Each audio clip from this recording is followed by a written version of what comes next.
Welcome everyone to tonight's live stream of Tiny Dorm Concert. Yes, that's my collection of antique clocks that I've been having fixed.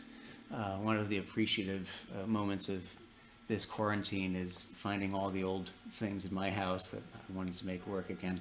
So it's been a great time here at the house, and I'm welcoming you to my home as well. I'm Christopher O'Reilly. I've probably met many of you before.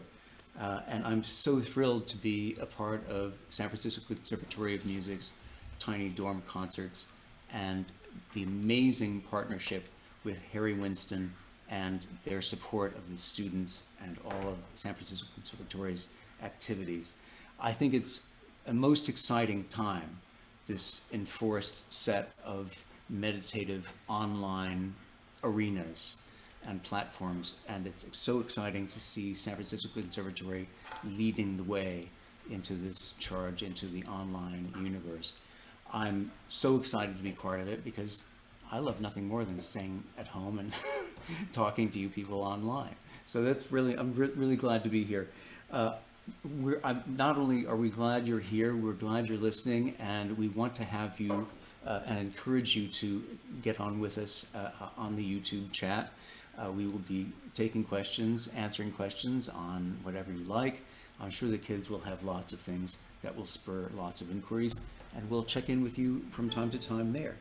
I just want to also say again how excited I am that San Francisco Conservatory has taken the bull by the horns and making the best of this situation. As it happens, we are doing pre-college night here on Tiny Dorm Concert, and so tonight we will be tonight's pre-college night, and so we will be having students who will be part of the pre-college enterprise at the pre-conservatory at San Francisco Conservatory, whose first full online session will be this Saturday. So very exciting, and of course I'll be talking to all of our young performers about this. I can't tell you how excited I am to be with you. I caught one of President David Stull's Tiny Dorm Concerts with an alum of a radio show I used to do on NPR, and that was Alexi Kenny. I mean, so I'm so excited to be part of this. So let's get this music going. We're going to hear, first of all, I was wondering how we'd get a string quartet on a program in a quarantine situation. But of course, all of these members of the string quartet are members of the Brashears family. They are all siblings. They are Dustin Brashear, 13-year-old violinist. Valerie plays the violin, she's 10. Colin is our 7-year-old violist. And Starla is our 12-year-old cellist. Welcome, everybody. Hey, kids, how are you? Good. Great. So, yes, oh my gosh, and look at the, you know, I want to ask you because we did our rehearsal earlier, and you have the coolest microphone. It's not only the best sounding microphone, but it's the coolest looking one. Since we are all in this together, we're going to be doing all our online stuff. Can I find out what kind of microphone this is? Yeti X. Sorry? Yeti X. Yeti X. Very good. Thank you. I'll make a note of it. I'm jealous. I'm getting it. These kids sounded so fantastic in the dress rehearsal. I've got to think part of it's the training, but part of it's the microphone. So we're in this brave new world. So this is obviously, you guys got the great tech. You got a beautiful background. Where are we seeing you? Is this your studio, your living room? Where are you guys? This is our kitchen in Pinole. Oh my goodness. It looks like a beautiful little soiree concert hall. So Starla, you're going to be playing the Beethoven String Quartet No. 1 in F major, Opus 18, No. 1. I want to talk to you a little bit about, before you play, how you kids have all been dealing with the quarantine and life at home. Have you been spending most of your time at home like I have for the past years of your childhood, or is this a very new experience being clustered together? Well, we've actually been very busy playing string quartets because during the school year, we have so much work. But now that we don't have school, I mean, we still have online classes, but we have time to play as a quartet and learn new pieces. I'm finding this is the silver lining to this, because as all you kids are from the San Francisco area, I believe, yes? Yes. We were talking and joking earlier about how the upside of this is that you can go to your lessons and you don't have to deal with San Francisco traffic. I mean, Yes. I think it could be a whole new world even after this all passes. Well, so it sounds like you guys have. I can't wait to hear this. I heard just a snippet of it earlier. Starlet, we will hear you at the end of this Allegro con brio, and we'll speak again. Thank you.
Thank you for watching and stay safe.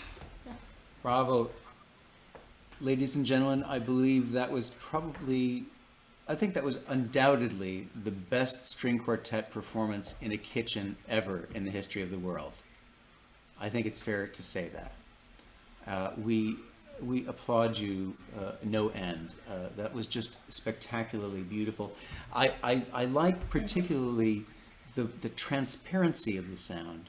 There's a great sense of rhythmic pulse to this piece, of course, but the way that you kids got in and out of the sound was never a matter of a rhythmic impetus. It was always a matter of a gentle release or a forceful release, and that made it all the more powerful when you had your fermatas at the end that were just flat out sound. You know what I mean? That's the moment to save it for. And the pliancy and the elasticity of the sound, the way that you guys felt that together, remember that part? The way that you really it didn't sound like it was off the box, you know what I mean? It just sounded like a beautiful musical gesture that you found in the notation of that passage. I really applaud you. And Colin, I can't keep my eyes off you.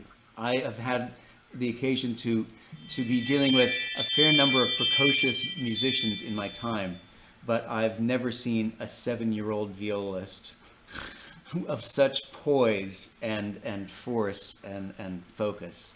It's just spectacular work, all four of you. Valerie, what a seamless partner you are. What a great sound all four of you make. Dustin, can we talk for a minute? Can we talk about the performance sure. and things? Who do you guys study with? We study with Ika Agus over Skype lessons. Yeah. Oh, nice. Fantastic. How long have you been doing Skype lessons on this piece, for instance? For almost 2 weeks. Wow, fantastic. It's just a phenomenal performance. I mean, you must, well, so you've been only working on this piece for 2 weeks? Tell me, no. Yes, only. Oh, yeah, no. almost 2 weeks. Oh my God. Such a masterful performance. I mean, really every gesture, every phrase, don't you think? I mean, you guys felt that, I'm sure. It really just feels like a fully evolved performance. Thank you. We definitely had the best string quartet performance in a kitchen ever in the history of the world. And I thank you, Brashears. Thanks for being with us. Take a bow, you guys, if you wouldn't mind. Thank you. Thank you. We're next going to be joined by pianist Wesley Eng. He's 13 years old. He's going to be playing some Beethoven and some Liszt. Do we have Wesley? Yes. Hi. Hi, there you are. Wonderful. Glad to be with you. So, Wesley, who do you study with at the Conservatory? I study with Corey Makvika. Fantastic. And so you're going to play for us the Beethoven Sonata. We're really looking forward to that. Tell us how you've been bearing up. I mean, how's life been? How have your studies been? Tell us. Well, the experience was pretty good doing virtual learning. I'm doing fine. That's great. And we get a lot of practicing in, don't we? Yes. Brilliant. Hey, so Wesley, do you want to tell us anything about this piece? Well, the Beethoven is pretty humorous and lively and happy, while the Paganini is pretty elegant and heavy. No, not really heavy, and elegant. Great. Why don't you play the Beethoven and we'll talk a little bit after that. Is that okay, Wesley? Sure. You're off. Beautiful. Take it.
13-year-old pianist. Thank you.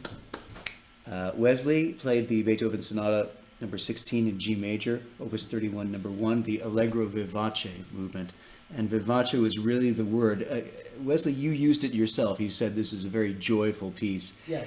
It was not only that, but I had such joy in listening to this. Maybe it was partly because we just heard a string quartet, but I found myself so drawn to all the various ways that you treated the piano like an ensemble, like a string quartet.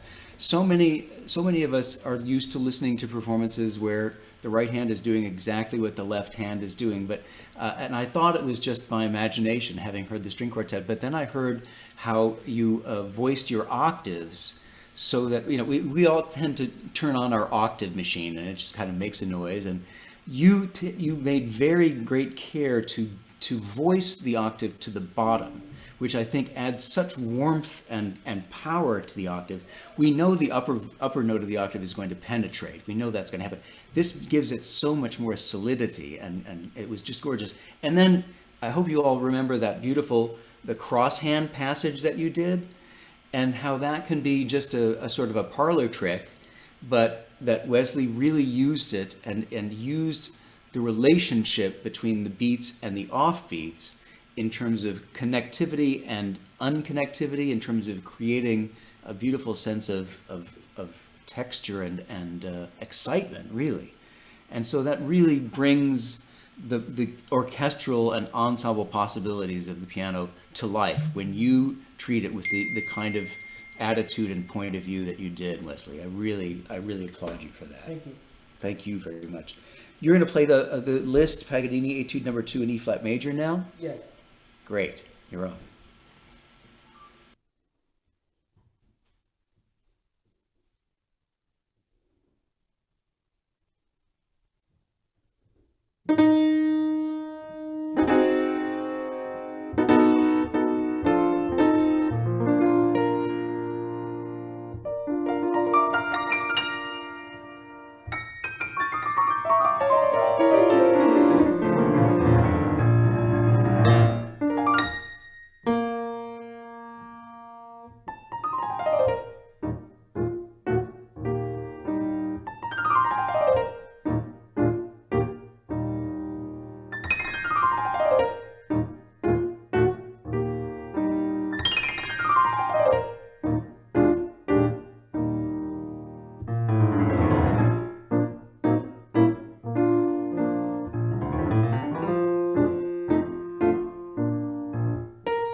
ladies and gentlemen, Wesley Eng played Liszt, the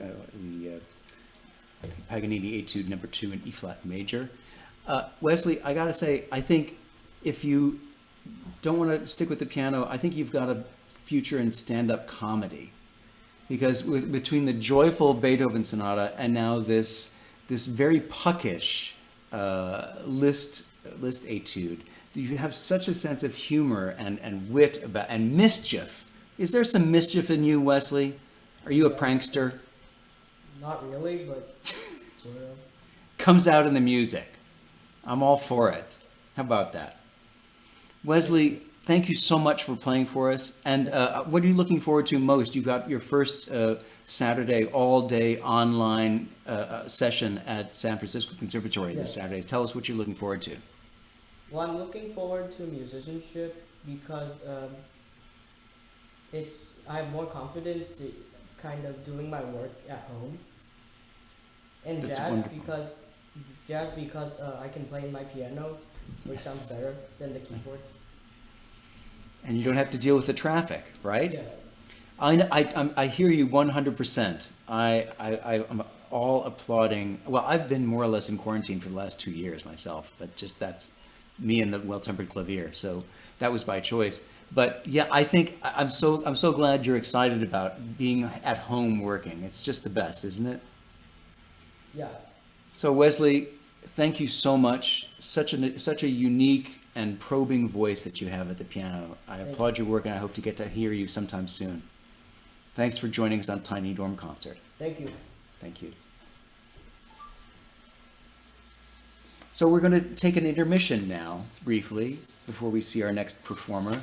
And so it'll just be a couple of minutes, a minute or so, and we'll be back with you. Please join us and bring some friends. Good evening, and welcome to the second portion of our Tiny Dorm Concert, coming to you from alums and pre-college and students and faculty of the San Francisco Conservatory. They have embraced this online culture in this daily series of concerts by all of their friends of the Conservatory. And I am very privileged. My name is Christopher O'Reilly, and I've done a little bit of broadcasting myself. I'm glad to be welcoming lots of kids that I've met before and folks that have been part of my audience. And I'm thrilled to share with you their performances. I'm thrilled they're joining us in our online pursuit. I'm also thrilled that Harry Winston has been an avid partner in putting these programs together. And so we applaud them, and I especially applaud the San Francisco Conservatory for embracing this new online universe so wholeheartedly and so excitedly. We're having a great time. I want to now bring our next guest on stage. Kevin Shu is a violinist, and he is 14. Oh no, wait a minute. That says, are you a pre-college alum from 1914 or 2014, or are you 14 years old? How old are you, Kevin? I am 19 years old. I'm a pre-college alum from 2014. And so, where are you in conservatory now? Are you studying on your own, or what are you doing? I'm studying. I'm in my second year of college at the Juilliard School in New York, and it's really nice. Fantastic. How are you? So you're in your second year. Who are you studying with at Juilliard? At Juilliard, I study currently with Itzhak Perlman and Lee Lin. And when I was still in San Francisco, I studied both with Ian Swenson and Lee Lin. So I followed Lee Lin over to New York. Yes. Oh, fantastic. And have you been to the Perlman camp? Have you done the summer thing there? Itzhak Perlman? I'm sorry, what was that? Have you been to his... Yeah, I'm studying with Itzhak Perlman in New York, yeah. Right, but have you been to his summer thing, or is that something that you'll sometime do, or...? I met him at his summer camp. Oh, fantastic, yes. So that's where you met. Oh, that's brilliant. Brilliant, Kevin. So I think you're going to play a couple of Paganini pieces for us to start out. Why don't you introduce them for us? Sure. So the first piece I'll be playing is Paganini's First Caprice in E major. And then that will be followed by Paganini's Last Caprice, 24, in A minor, And then I'll be playing Isai's Sixth Violin Sonata in E major, followed by Chrysler's Recitativo and Scherzo. Hey, so Kevin, let's talk a little bit after the Paganinis, okay? Sure. Stage is yours. Beautiful screen, by the way. I love it. Thank you, thank you.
Kevin Shu, 19 years old, a pre-college alum of the San Francisco Conservatory from 1914.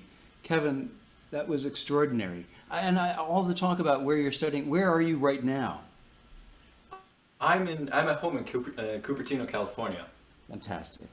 So, and we're geeking out a little bit here, but we just found out that the microphone that I really adored, and since we're all in this brand new world of online stuff, I hope you don't mind if we geek out for a second. It was a Blue Designs Yeti microphone that they used. What are you using? It's sounding fantastic. I'm using a Sony PCM D50.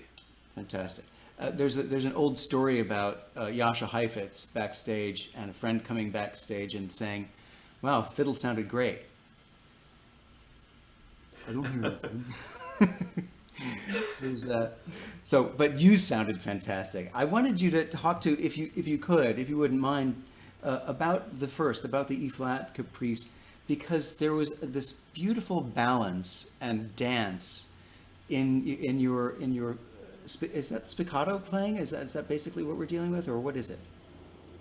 Yeah, it's called ricochet. So it's just when the bow sort of bounces naturally Right. On the string with more than one note per bow.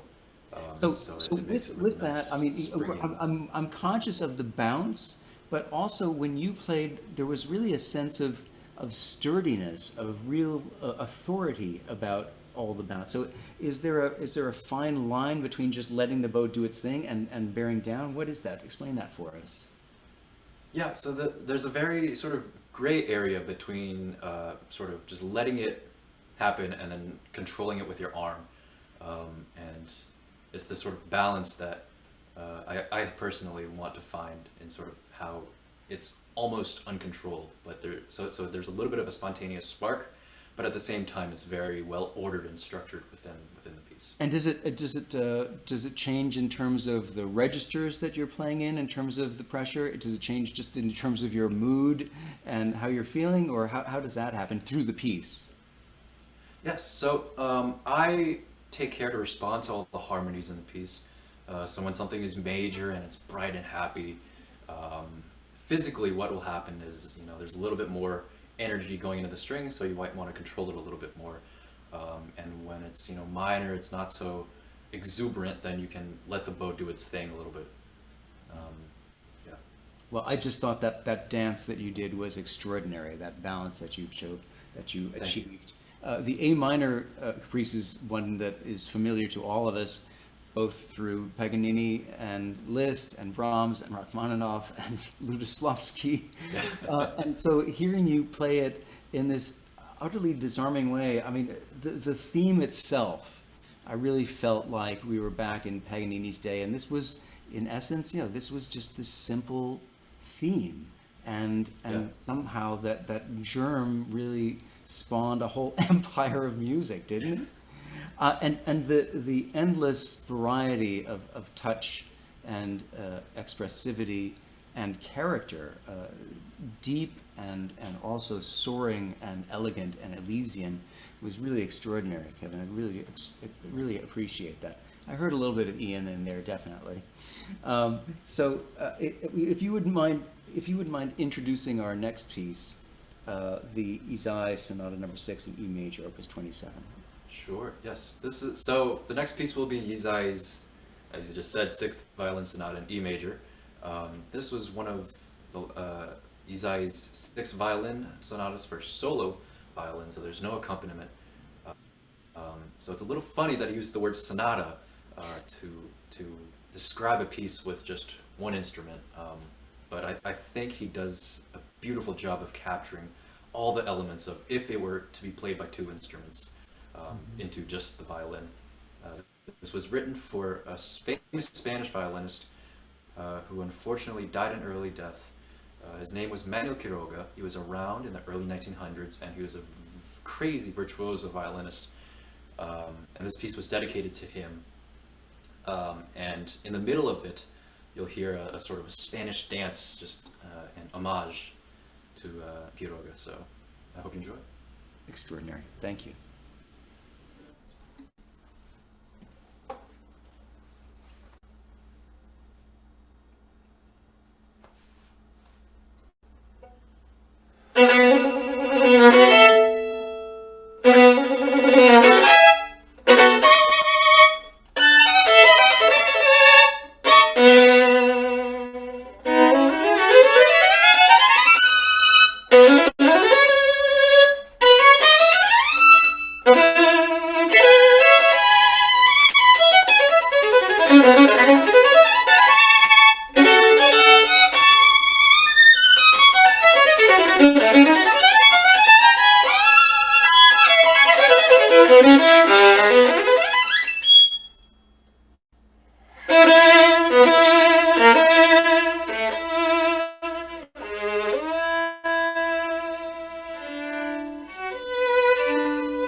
Fantastic. Kevin Shu, 19 years old, a 2014 graduate of the San Francisco Conservatory's pre-college division. We are joined by today pre-college students of the San Francisco Conservatory pre-college division, and we come to you live at these tiny dorm concerts. Kevin, that was extraordinary, and I'm glad you mentioned that Spanish dance, because we all heard it. But the other part of this solo violin equation that I think is so compelling, and particularly as compelling as you presented it, is this idea that when we are playing by ourselves, there is no orchestra, there's no accompaniment, there's no sonata partner to deal with in terms of making the ensemble happen absolutely on what might be perceived by different people as the beat. And so the fact that we could discern that Spanish dance, the character of the Spanish dance, but that it was a truly fluid way of approaching the rhythm that you did, a rubato sense that you could do only if you were playing by yourself. Although I imagine it would have made a very compelling dance if you were dancing with a partner. I bet you could have convinced her to do it your way. I think it would have made a beautiful dance. But yeah, the character was then taking that Spanish dance, the character of the Spanish dance, the freedom of the Spanish dance that you gave it, really made it all come home, because I think you were right there out of the gate from the very beginning. This sense of having the freedom of the tempo and the rubato that really drew us in. That we are conscious of the solo performer as being responsible for the absolute fabric of time. And you really took it, Kevin. I really appreciate that. Hey, so we've got one more piece to hear from you. You're going to play the, well, you tell us what you're going to play, and a little bit about it if you wouldn't mind. Sure. Yeah. So the next and final piece will be Kreisler's Recitativo and Scherzo. Fritz Kreisler, the composer of the piece, is Viennese, so you're going to hear a little bit of that flavor and the sort of old soul to the piece, especially. And he was also a legendary violinist, much like the previous composer, Isai, also was. And Paganini, of course. And Paganini, yeah. So all three of these people shaped the landscape and the texture of the fabric of violin playing in their own very, very unique ways. This piece was is written in two parts: recitativo, which is a sort of spoken, sort of free area, and then a scherzo, which is a lively dance in 3/4. Bravo, Kevin. We've enjoyed everything thus far, and now the stage is yours. Thank you. Thank you.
Bravo. Kevin Shu, everyone. Pre-college alum from 2014, now 19, and studying with Itzhak Perlman at the Juilliard School, formerly with my friend Ian Swenson at San Francisco Conservatory. Kevin, that was extraordinary. And again, I admire your puckishness, but the whole playful aspect of the scherzo itself, the spirit of, we always have it after a slow movement or something in a Beethoven quartet. I think Chrysler was really onto something. There's such a mournful and deep sense of tragedy about the recitative that it really makes the scherzo pop, don't you think? Yeah, absolutely. You really took that in hand. Kevin, it's been an extraordinary pleasure and honor to hear you play and to see you play. So poised and so wonderful, and I hope to hear you again very, very soon. Thank you for being with us. Thank you. Thanks for watching, everyone. Thanks. And we're going to take another one of our tiny dorm intermissions, But before we do, I just want to mention that we have another half hour of performances coming up. 16-year-old guitarist Connor Padmanaban and Charlotte Wong, our 17-year-old pianist, will be playing for us works of Rodrigo, Beethoven, Liszt, and Diez. And I just want to say how excited we are that you're all here, and we hope you join us in the next half hour. See you in a bit. Welcome back, everybody, to our Tiny Dorm concert here, hosted by the San Francisco Conservatory of Music, and with gracious partnership by Harry Winston. I just want to say again how excited I am. I'm Christopher O'Reilly, your guest host for the day. In this series of concerts that will go now straight through every night at 5 o'clock here on YouTube, here on the San Francisco Conservatory channel. And we will be broadcasting every day between now and April 11th. It's an exciting amalgam of pre-college conservatory students, alums, faculty. It's an extraordinary community that's come alive in this new online community, and we're very, very happy. I'm very, very happy to be part of it for the evening. We'll also want to take time to point out that San Francisco Conservatory has really embraced this online community, and this Saturday, here we are on pre-college night. This Saturday will be the first complete day of online service for the pre-college division. So it's incredible stuff that they're doing. And if you like what you're hearing here, Tiny Dorm Concerts is not the only performance on the San Francisco Conservatory schedule. Check them out on the website for their performance calendar. There's lots of exciting things going on. I want to welcome now an old friend of mine from my earlier radio days. Connor Padmanaban is a 16-year-old guitarist. Connor, welcome. Where are you playing for us? I'm in Palo Alto, in the Bay Area, and I'm in my living room right now. Fantastic. And how are you liking life at home, working at home, all of this going on? There's not much going on. I mostly stay in the house, and yeah, my hair is getting pretty long because I can't go outside. It's looking good, man. I think go with it. That's why, I can't, I can't get a haircut, so I think just make it work for you. You can have the hanging locks like an old Spanish guitarist. How's that? We'll get that together.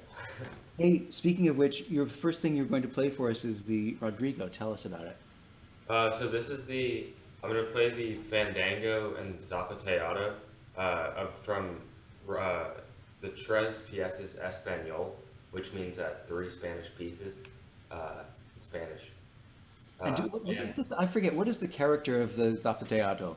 So the Zapateado, which is the final movement, is it's very fast and very like high energy. And the Fandango is the first movement. And a Fandango is a dance, and it's like you can feel like motion in this song. So. Brilliant. Stage is yours, my friend. Take it away.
Padmanaban, our 16-year-old guitarist, played Rodrigo's Fandango and Zapadero from the 3 Spanish pieces.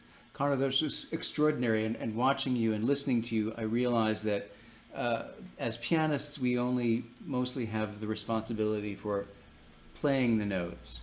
And I realized through your very finely tuned attention to duration that the guitar is not just a matter of playing the note and letting it ring, it's a matter of having the responsibility for the other part of it, stopping the sound, making a very firm decision about each one of your articulations, about how the duration will contribute to a sense of fluidity or drama, excitement. I just was marveling at that. I just loved it.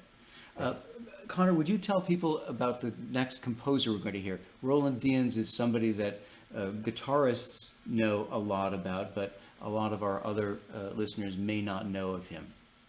So Roland Dienz was a French-Tunisian guitarist, and he actually just died in 2016. And he was going to actually be on the guitar faculty of the San Francisco Conservatory, but yeah, unfortunately that didn't happen. But so this song I'm playing is called Tango in Sky, which and sky in French is like a kind of fake leather. So he considers this song to be, or he describes it as like a joke. So it's very like upbeat and yeah. So it's not like heavy. It's not a very heavy song. Great. I've never heard this one before. Looking forward to it. The stage is yours.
Connor Padmanaban played for us the Roland Dienz.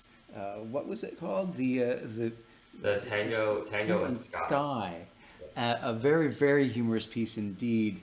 Connor, we just had Wesley on earlier playing, Wesley Eng playing the E-flat Paganini Caprice in the Liszt arrangement, and I remarked about his potential stand-up comedian stand-up comedic style and potential. I think you've got something going with this piece. It's a good thing our friend Jason O'Connell was muting my mic the whole time. I was really laughing the whole time. It was hysterical. It was really fantastic. Connor, it's so great to see you again. And I wish you all the best of luck. Good luck this Saturday. I know the San Francisco Conservatory Pre-College Division is going to be starting up online full-time. So good luck with that and all of your future pursuits. Thank you for being with us. Thank you. And now we're going to hear our final guest of the day. We're going to hear Charlotte Wong, who comes to us. Hey, Charlotte, where are you living with your family? Hi, I live in San Mateo. San Mateo. And where are you playing today? I'll be playing Beethoven's Sonata. No, I'm sorry. Where are you playing? In other I'm words. in my garage, actually. Well, I bet this is going to be the best Beethoven in a garage ever. Thank you. So tell us what you're going to play. I'll be playing Beethoven's Sonata, Opus 31, Number 2 in D minor, the first movement, and I will also be playing Liszt's Rigoletto Concert Paraphrase. Great. Hey, let's talk a little bit after the Beethoven. Is that all right? Great. Stage is yours.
We heard Charlotte Wong playing the opening movement of the Beethoven Tempest Sonata for us. Charlotte, an extraordinary performance. I love that piece, and I loved especially your sense of grandeur and scale and scope in terms of the very visceral and kinetic allegro and the space of the largo.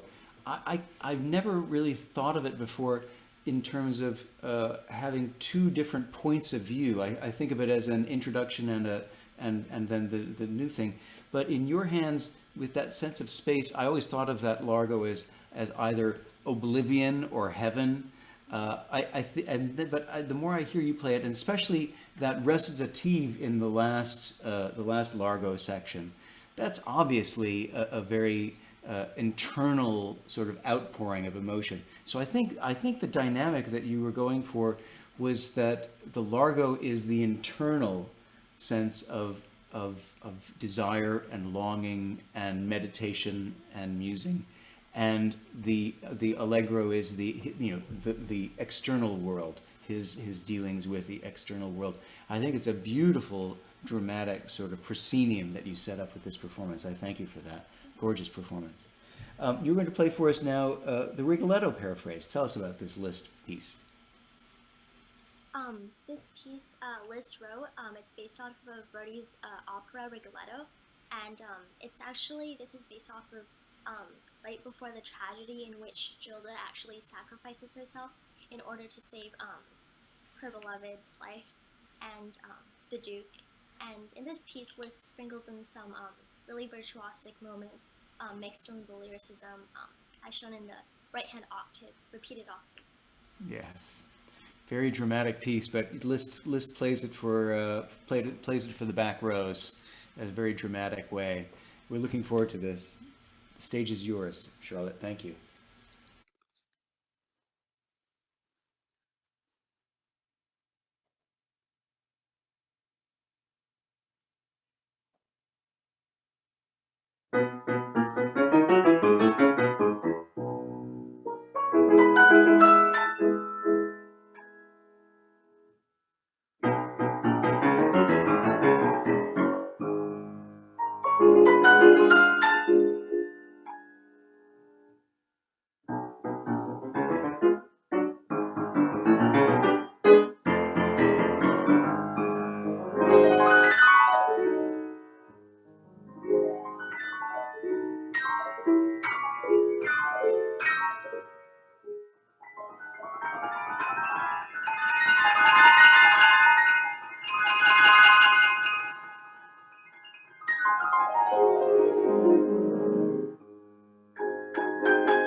"17-year-old Charlotte Wong here on Tiny Dorm Concerts." Bravo, Charlotte. That was a gorgeous Rigoletto paraphrase. We, of course, very remarkable, those octaves at the end, but I found even more remarkable your extraordinarily lyric sense. You remember those sort of rebounding octaves, and you have the accompaniment with the left hand?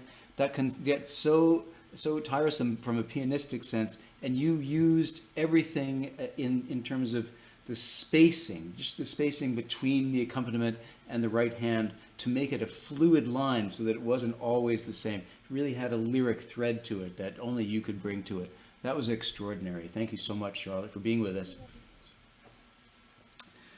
Well, everybody, that's our last performance of the day, but I want to tell you a few things about what's going on at the San Francisco Conservatory. These kids that we heard on this evening's pre-college edition of Tiny Dorm Concerts are going to have their first day of full online courses at San Francisco Conservatory on this Saturday. So we're very excited. We are able to preview that with our wonderful young artists this evening. These Tiny Dorm Concerts will be continuing every night, half-hour segments through April 11th.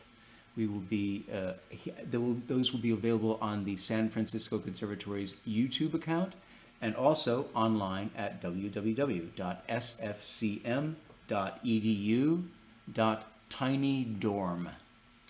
So we hope you can revisit, hear these fantastic performances. We just heard extraordinary things today.